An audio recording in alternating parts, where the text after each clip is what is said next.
Hi, you don't want to miss this episode. We're going to dig into how to increase your retirement income and decrease your stress in retirement. Hi, everyone. Welcome to Control and Compound. I'm Darren Mitchell, and joining me as always, Christina Wyatt. Christina, how you doing today? Hey, Darren, I am doing awesome today. Excited to talk about retirement and how we can reduce stress in people's lives. I love that. That's a great topic. Yeah, we spend a lot of time talking about cash value life insurance and infinite banking concept, about how to take advantage of opportunities while you're working, how to save and store your wealth. But there's all kinds of talk about, too, what happens when you do get to the end of your working life and you want to use it in retirement. So we're going to dig into that today. Yes. Before we jump in, though, I just want to remind everybody, if you're listening on your favorite podcast platform, please make sure you subscribe and leave that 5-star review. And if you're listening or watching on YouTube, please make sure to like, subscribe, and hit that bell button so you always know when new content's coming out. And don't forget to follow us on social media at Control and Compound on Instagram and TikTok. Okay, so we're gonna talk about traditional investment, but we're gonna spend some time talking about these high cash value policies, which is really just another place to store your money, right? We have all these different wealth buckets, and you store your money there. But is it as good as a traditional investment when you hit retirement? And a lot of people spend a lot of time in retirement worrying about things, right? There's all kinds of retirement risks, and people end up worried about running out of money, worried about everything in retirement, and we want to try to alleviate those concerns. But what are the major retirement risks that we usually hear people worrying about? Yeah, absolutely. You hear, and it's funny because nobody really focuses on them. They're always focused on that one number. But if we could find a way to reduce those retirement risks, that would make for a happy retirement, right? So some of the risks that you hear people talking about are one of the biggest ones. Will I have enough money, right? Am I going to run out of cash or have enough to spend? What if the market crashes? That's a big one. A lot of people have a ton of money tied up in the market, and it could be, the stock market, real estate market. You've got volatility on those sides of things. So what happens if the market crashes? What about interest rates? What if they're up? What if they're down? Either way could mess with the retirement plan. What about taxes? Will they be up, or are they what will they be up to? Might be a different question. But you've got taxes. Inflation's been a huge one on people's mind recently, right? Like, is my dollar going to keep up with inflation to be able to spend it? How much will I need if inflation continues the way that it has, right? And then this one's huge. This one's a big one.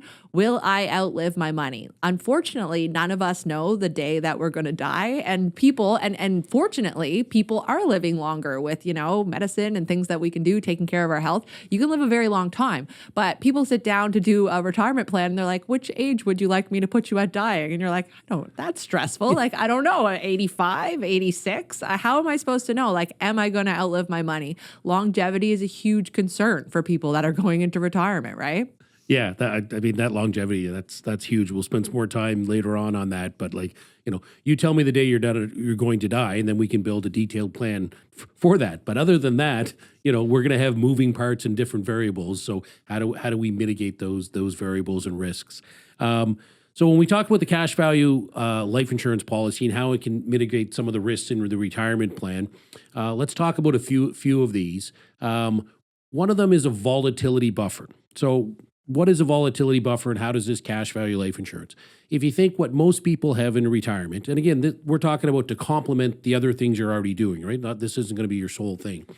But what most people do is they have money in the stock market and or real estate, okay? Those things tend to be fairly correlated. In 2008, those both crashed, right? So the volatility buffer really gets into, if you have assets outside of this cash value life insurance, what happens in retirement when those assets drop? And a simple example of this is, let's say I'm a retired and I had bought a stock that was trading at $10.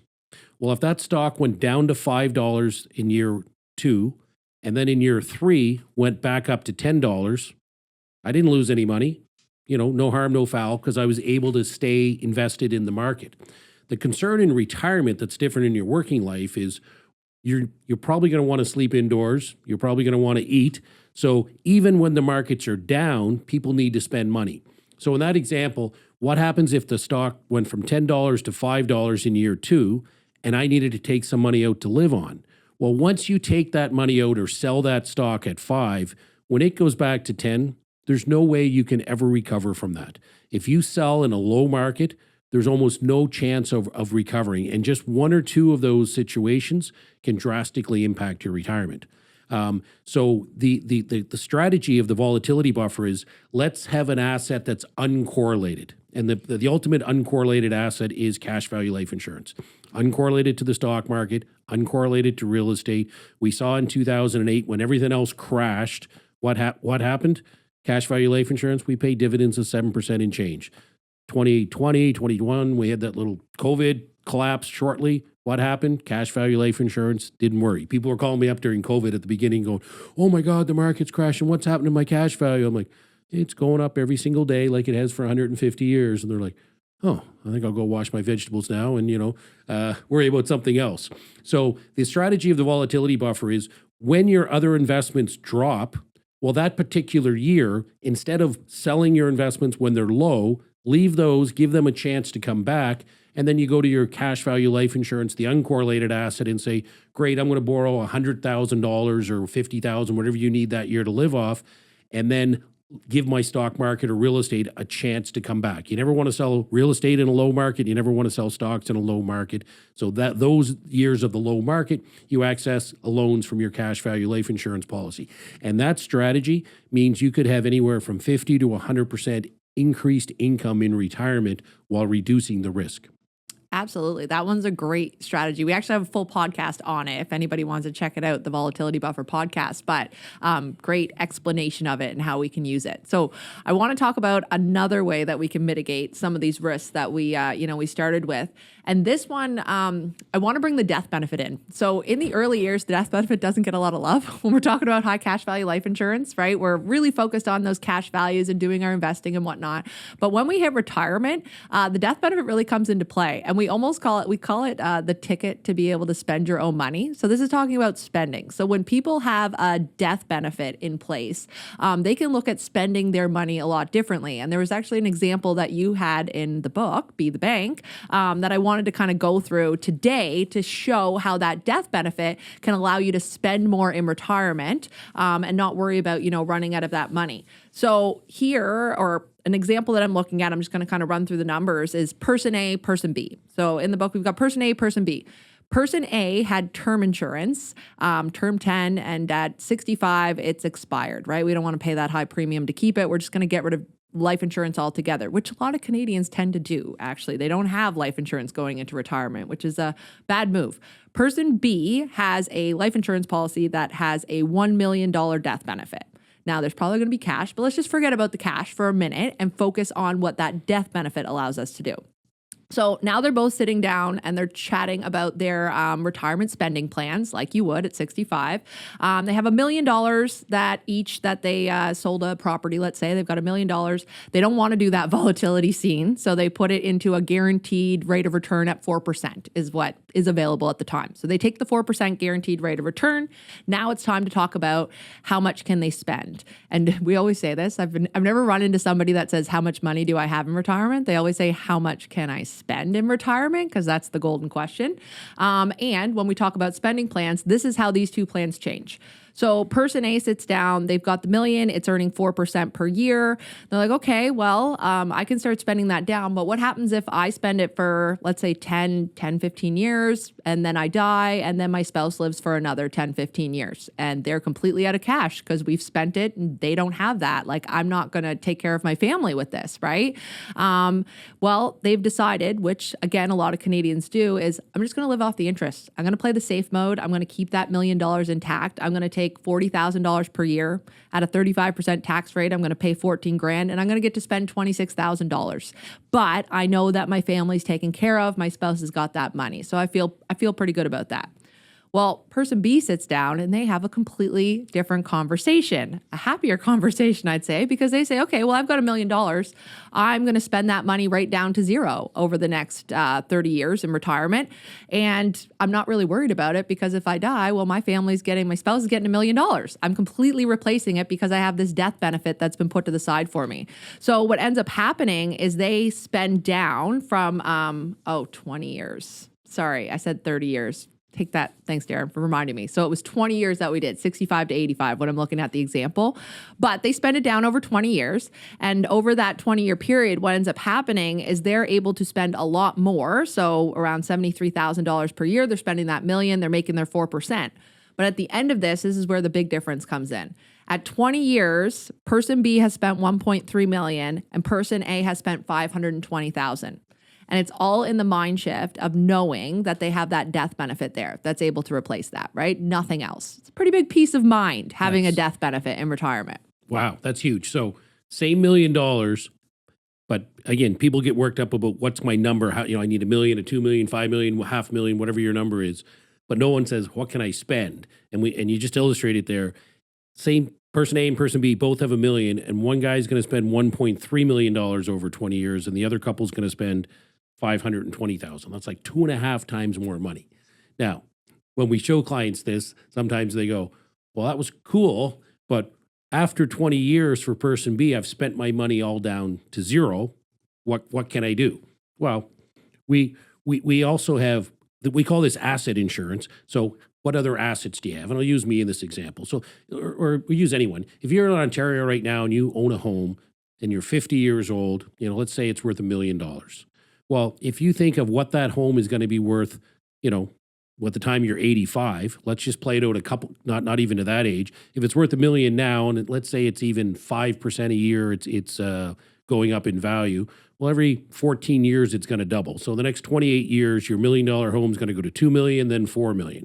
But let's set that aside for a sec. Your home's going to increase in value. Well, I wouldn't dream of having a mortgage on my house in retirement. But if I know I have $1 million or $2 million, $3 million of death benefit, maybe I get a HELOC on the house, line of credit against the house, and spend that money. For me, I'm going to refinance all my income properties, get that money out tax-free, spend that in retirement, die owing some money on my HELOC or die owing a mortgage on the income properties. Who cares if that death benefit can replace it? So it really gives you that permission slip to spend your money differently. Yeah, you're not worried. You're not worried. Another worry off the table, right? Another worry. Another worry or risk that people might think about or tend to not think about is having too much taxable income in retirement. So if you have too much taxable income in retirement, it does impact some of your government benefits. So we've talked about it on our podcast before, and people were astounded to find out that if you make too much money, you get your OAS clawed back at 65. So right now it's around 70,000. You make more than that in taxable income. Keep in mind, they're going to start clawing back that OAS benefit. You're not going to get it. So by using our insurance policy, which is non-taxable income, when we take those policy loans, we're not going to create that taxable income. We're going to be able to keep those government benefits in place for ourselves because we've put those additional, assets in place that aren't taxable. It's really important. Another one that's like that is pharmacare. You have too much taxable income. Well, it's not too much, but you're just going to pay a lot more for that plan than somebody that doesn't have as much taxable income in retirement. So thinking about, what's going to come in and on that T4 at the end of the day on that tax return is important because it's going to decide what you're going to get for benefits. It's what you're going to pay for benefits. And again, if taxes are really high, well, you've put yourself in a tax risk situation if all of your money is in a taxable income environment too, right? So something to keep in mind for using the insurance policy is that when we take from it, it's non-taxable income. We're not going to have that problem. Another one that comes up that we chat about is long-term care facilities. So a lot of people are worried when they go into retirement. Long-term care facilities are expensive, and if you, heaven forbid, you ever end up there, you've got to pay for them. What happens at those facilities is that they attach themselves to taxable income. So they can take your RIFs at that point, lifts and CPP, OAS, all of those things to be able to pay for it. And then what that cash value life insurance policy that you've intended to use for yourself and your family, that's not going to be touched, which is great. So that because it's not yours, it's technically for your family, they're not able to attach themselves to that and take that income, which is pretty cool to have a piece of your retirement planning that's set up like that, right? Yeah, I think that's huge. And I have personal experience on that. My dad, before he passed away, was in a nursing home for a couple of years. And in, different province is different. Same with some of the provincial healthcare plans are different, but all of them are either income tested or going to be income tested. Yeah. Because as the government keeps needing more and more money, they're going to be looking for people to pay more in taxes. Where they're going to look, they're going to look for the people that have taxable income. That's where they always go for money. So my dad was in a nursing home, and because he had a pension and my mom had a pension, he was paying a lot of money, like 25, 30 grand or more for the nursing home care. And the person beside him in the room was paying nothing, or the person in the next room over was paying nothing because they didn't have taxable income. Now, they could have had $5 million of cash value life insurance, $2 million of gold, and $1 million of cash in their mattress, but the government only looked at income. And what shows up as income? Well, pension, sure, but RRSPs. When those RRSPs, when you turn 71, you don't have a choice. You have to take money out. So we were in a situation with my father where we were forced to take money out of his RIF and basically give it to the government. So that's, again, wasn't my father's intention when he was putting money in an RRSP when he was working to someday give all that to the government for a nursing home. But that's what happened. So that's a really cool thing, taxable income. Going back to this longevity we talked about. So longevity. Oh, sorry, Christine. I have one more. Yeah, sorry. Inflation. We forgot inflation. I like longevity for last because it's a good one. But talking about inflation inside of these policies, or protecting yourself from inflation with these policies. So inside of the policies on our cash value, we typically earn between 5 to 6% tax-free rate of return, which we never, it's good, but there's all kinds of other great things that come with it. But historically, inflation has been around 4%, right? So if we use that, which a lot of people will use in retirement planning, then the policy will keep up with inflation, right? It's kind of built in there. We've got a bit of built-in inflation protection in there. What I always tell people is if they want to kick inflation's butt, what they want to do is utilize the and asset and have that money working for them outside the policy as well. So if they are using it, investing outside, well, we know we have inflation covered on the inside of the policy, and that return on the outside is net inflation when we're getting that inside return as well, which is great. 2 returns. I love it. So let's talk about longevity now. So longevity is your greatest risk ever, right? The longer you live, the more likely there'll be more market corrections. The longer you live, there's more likely chances there's going to be increase in taxes. The longer you live, interest rates are going to go up or down. The longer you live, the more likely you or your spouse are going to get sick and need health care. So longevity is a risk multiplier. It's the greatest risk going. One of the great things about a cash value life insurance policy is that money, your exponential or your compound interest curve, right? The later years is where it really starts accelerating. So if you want a built-in longevity protection, buy a cash value life insurance policy. So looking at the death benefit, this is on a 40-year-old male, $25,000 a year for 20 years. So from 40 to 60, they put in $25,000 a year. At age 70, that death benefit is $1.3 million. But if he lives another 10 years at 80, it jumps to $2.1 million. 10 years later, the death benefit goes from 2.1 to 3.4 million. And if you live to 100, it goes to $5.1 million. Now, here's the cool part. In Canada, the cash value is going to meet the death benefit at age 100. So that means we're going to have a $5.1 million cash value as well. So if you want longevity protection, I think this is probably the greatest product for that. And if we go back to all the risks, longevity is a multiplier of all the other risks. This is why a lot of people in retirement look at their cash value as, whew, that's okay. If I live a long time, I know my cash value is going to grow exponentially in the later years, and I'm going to be able to either access the cash value or use some of those other strategies we talked about. So longevity is a huge risk, and this mitigates that risk. Yeah, I love it. So many different risks that we can mitigate in using it, which is awesome. But a lot of people will sit there and say, okay, well, Darren, that's great. I'm so happy that I'm reducing these retirement risks, but does it come at a cost of not being able to spend in retirement, right? Am I going to get the same types of spending available to me when I go to create my retirement plan and that spending? And we talked a little bit about it, but why don't we dig into a bit more on what a traditional plan is going to give you versus what one of these high cash value life insurance policies is going to provide from a spending passive income perspective? Yeah, so like people get worked up about saving for retirement, but don't really think of what can you do with your money in retirement. And there's only 2 things you can do with your money in retirement. One is spend it, and the other one is give it away. You can give it away in life, you can give it away in death, but that's it. So we look at traditional investments, so this is not cash value now. we go back to the traditional investments. You mentioned one earlier on, people live off the interest. You get $1 million, you live off the interest because you're worried about outliving your money and your spouse outliving the money. The second way people spend money, so the interest is going to get you 3, 4, 5%, depending on the interest rates at the time. But the second way people spend money is they use this Monte Carlo method. And the Monte Carlo method is basically they run like 1,000 simulations of what's the history of the market, history of interest rates, and they come up with a calculation of how much of your portfolio can you take out per year and have a reasonable chance of not outliving your money, right? Now, there's variables in there, how much equity, how much bonds, but they basically have all these calculations done.